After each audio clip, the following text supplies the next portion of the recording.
नाज़रीन ही अहम ख़बर अवां सां शेयर कंदा हलूं त बदीन भरिसां ॿिनि झेड़नि में औरतुनि ऐं ॿारनि समेत 18 ॼणा सख़्त ज़ख़्मी थी पिया आहिनि। ॻोठ आचार मल्हा में मल्हा बिरादरी जे ॿिनि धुरियुनि में झेड़े दौरान कुहाड़ियूं ऐं छुरा लॻण सबबि औरतूं ऐं ॿार सख़्त ज़ख़्मी थी पिया।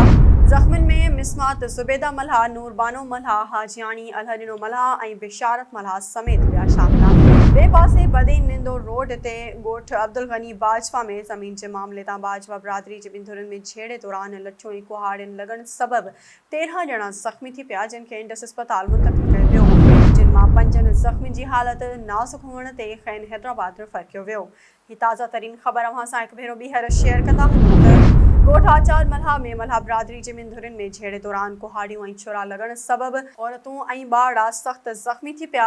ज़ख़्मियुनि में मिसमात ज़ुबैदा मल्हा, नूर बानो मल्हा, हाजियाणी अलहॾिनो मल्हा ऐं बिशारत मल्हा समेत ॿिया शामिल आहिनि। ॿिए पासे बदीन निंदोर रोड ते ॻोठ अब्दुल गनी बाजवा में ज़मीन जे मामले तां बाजवा बिरादरी जे ॿिनि धुरियुनि में झेड़े दौरान लठियूं ऐं कुहाड़ियुनि लॻण सबबि 13 ॼणा ज़ख़्मी थी पिया, जिन खे इंडस अस्पताल मुंतक़िल कयो वियो, जिन मां 5 ज़ख़्मियुनि जी हालत नाज़ुक हुअण ते खैन हैदराबाद रेफर कयो वियो।